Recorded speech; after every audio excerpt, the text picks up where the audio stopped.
नमस्कार. जर आपल्याकडे मिरची पीक असेल, तर हा व्हिडिओ तुमच्यासाठी.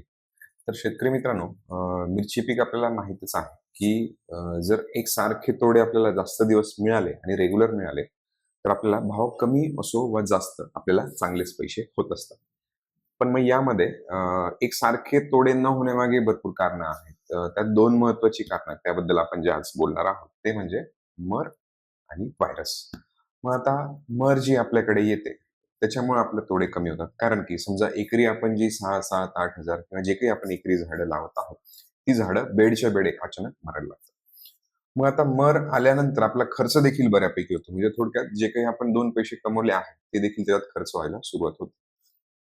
पण एक महत्त्वाचा विषय जो आपण समजून घेतला पाहिजे, त्याही अडचणींपैकी भाजीपाला पिकामध्ये मर ही अचानक कधीच येत नाही. म्हणजे काय, की आपण ती सुरुवातीपासून आपल्याला ती ओळखता आली पाहिजे. म्हणजे जर आपल्या पिकाचा शेंडा कुठेतरी स्लो झाला आहे, आपल्या पिकाच्या पानांचा आकार कमी झाला आहे, आपल्या फळांचं किंवा आपल्या मिरचीचं वजन कमी होत आहे किंवा कुठेतरी पिंगट रंग आपल्याला दिसत आहे किंवा येलोइश शेड किंवा पोपटी शेड आपल्याला कुठेतरी दिसत आहे. याचा अर्थ मुळ्यांच्या मध्ये किंवा मुळ्यांच्या इथे काहीतरी अडचण आहे किंवा खोडाच्या मध्ये कोणीतरी बुरशी किंवा एखादी कुठलीतरी बुरशी ब्लॉकेज तयार करत आहे. जसं हार्ट अटॅक येण्यापूर्वी जे काही आपल्या व्हेन्समध्ये जे ब्लॉकेज होतात, त्यानंतर आपल्याला हार्ट अटॅक येतो. त्याचप्रमाणे झाडामध्ये देखील जी अन्ननलिका, पानीनलिका जी काही प्रवाह जो वाहत असतो, त्याच्यामध्ये जसं-जसं बुरशींचा ब्लॉकेज वाढत गेले, तशी-तशी मर येण्याची संभावना जास्त असते. मग आता अशा प्रकारे जर आपल्याला ते ओळखता आलं, तर आपल्याला प्रिव्हेंटिव्ह काम करणं गरजेचं आहे. मग आता याच्यात प्रिव्हेंटिव्ह काम कसं केलं पाहिजे? तर जीवाणू आणि बुरशा म्हणजे मित्रजीवाणू आणि मित्रबुरशांचा आपण नक्की वापर केला पाहिजे. जसं की रूट मित्र कीट आहे. म्हणजे काय? की ट्रायकोडर्मा विरिडे हर्जानियमचं एक कॉम्बिनेशन असलं पाहिजे. त्यानंतर त्याच्यामध्ये आपल्याला बॅसिलस सबटिलिस, सुडोमोनास फ्लोरोसन्सचं कॉम्बिनेशन त्याच्यामध्ये मिळालं पाहिजे. निमॅटोडसाठीच्या देखील आपल्याला जे काही पोचोनिया क्लायमोडोस्पोरियम, व्हर्टिसिलियम क्लायमोडोस्पोरियम, पॅसिलोमायसिस किंवा अजून जे काही व्हरायटीज असतात त्या असल्या पाहिजे. तर असं एखादं कॉम्बिनेशन तुम्हालाही जे काही बाजारात मिळत असेल त्याचा आपण वापर रेग्युलर केला पाहिजे.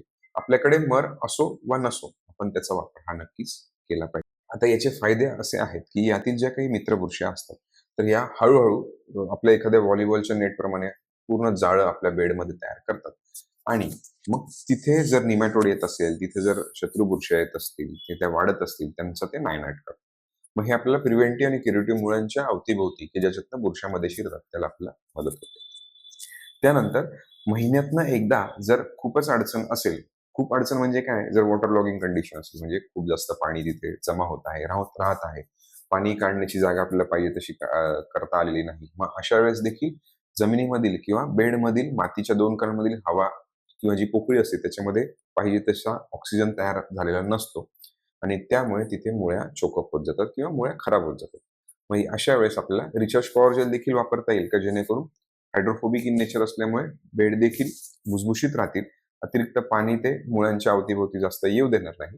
प्रयत्न करेल की मुळ्या वाढत राहतील, पांढऱ्या शुभ्र आणि नवीन मुळ्या येत राहतील. मग असं केल्यामुळे आपल्याला मदत होऊ शकते. मग त्यानंतर दुसरा विषय व्हायरस. तर व्हायरस देखील हा जो आपल्या मिरची पिकावर दिसतो, तर तो कंट्रोल करण्यासाठी आपल्याला काय करावं लागेल? तर त्यासाठी आपल्याला पांढरी माशी, थ्रिप्स, ॲफिड्स किंवा जे काही किडी आहेत, ज्यांच्यामुळे व्हायरस पसरतो. शक्यतो पांढरी माशी जास्त.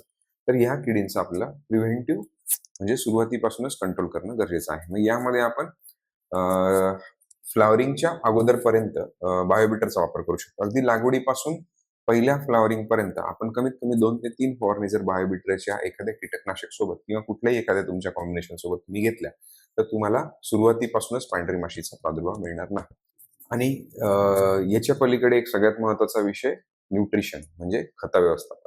आता मिरची पिकामध्ये किंवा इतर कुठल्याही पिकामध्ये जर आपलं खत व्यवस्थापन आपल्या पद्धतीने चालू असेल, जे पिकाला हवं आहे, ते न ओळखता आपण आपल्या पद्धतीने किंवा एखादे कोणी रिकमेंडेशन करत असेल, त्या पद्धतीने तुम्ही करत असाल, तर अशा वेळी देखील तुम्हाला किडींचा आणि रोगांचा प्रादुर्भाव जास्त होण्याचे चान्सेस आहे. कारण की जे काही अन्नद्रव्य आपण देत असतो, वॉटर सोल्युबल्स देत असतो, त्याच्यातनं जर वेगवेगळे अमिनो ॲसिड्स आणि त्यामुळे वेगवेगळे शुगर्स जर आपल्या झाडामध्ये, पानांमध्ये, खोडामध्ये किंवा शेंड्यामध्ये, फळांमध्ये तयार होत असतील, तर अगदी आपल्या फुलाच्या पाकळीपासून देखील थ्रिप्सचा, व्हाईट फ्लायची सुरुवात होऊन जाते. मग यासाठी आपल्याला खत व्यवस्थापन देखील वेळोवेळी बदललं पाहिजे किंवा गरजेनुसार दिलं पाहिजे.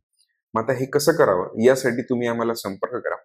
तर तुमच्या पिकानुसार, मातीनुसार, पाण्यानुसार कुठली खतं दिली पाहिजे किंवा शेड्यूल कसं तयार केलं पाहिजे ते नक्कीच आम्ही तुम्हाला सांगू.